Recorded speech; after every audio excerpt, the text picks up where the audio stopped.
Kaum muslimin yang berbahagia, mantang nawade bila Allah kumu sehat taubat kembali kepada jalan yang benar. Jangan anggap mati itu menanti kita. Artinya mati hanai breh sakit kidanyo, mati hanai breh duha kidanyo, kesempatan bubut ibadat dan hana yang kere dan hana yang lebih mulia. Kan kidanyo mulia, hati puranyo mulia hana. Hati puranyo hana mulia hana sama. Tengku na mulia hana, kecil na mulia hana, presiden na mulia hana, urang kaya na mulia hana. Yang mulia at-taqwa. Jangan terlena dengan bajai dengan turban. Bek kidanyo bangga karena kidanyo kamali. Sebab heboh macam golongan manusia sombong. Sombong manusia karena na ilmu. Memandung gok hana bere.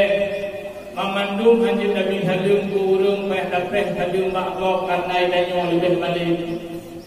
Yang pertama, yang kedua lebih ilmu, lebih harta karena kidanyo lebih harta, merasa lebih rendah.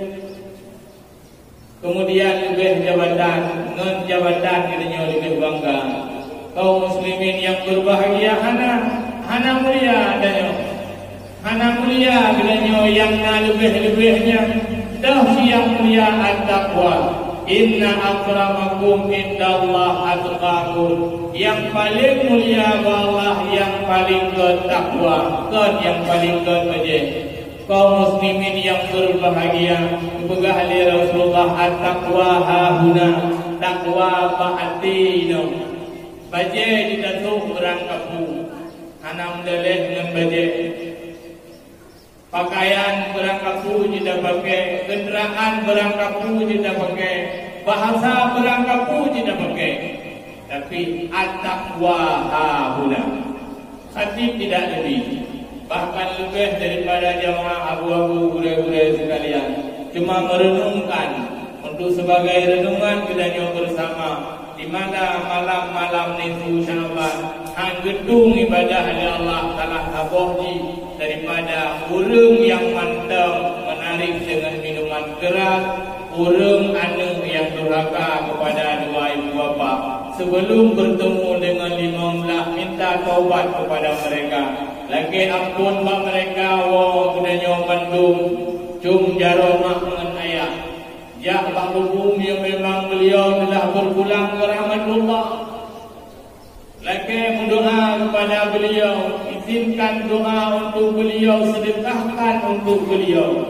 Bila kadang-kadang kidanyo mata udip dengan beliau, lihat hati yang sakit beliau karena babah atau perkataan kidanyo. Kaum muslimin yang berbahagia, ya ayyuhalladzina amanu ittaqullaha haqqa tuqatih, dipulang oleh Allah, wahai orang yang beriman, bertakwalah kepada Allah, betul-betul takwa. Dah betul takwa, betul-betul ya ke Allah. Kan ya ke Allah wadeng karan, ana ya ke Allah wadeng nang, nyankan takwa haqqa tuqatih. Kemudian ya ayyuhalladzina amanu ittaqullah, wahai orang yang beriman, bertakwalah kepada Allah. Wa qulu qawlan sadida, ucapkanlah bahasa-bahasa yang baik yang membuat orang lain bahagia, membuat orang lain bisa menyenangkan hatinya.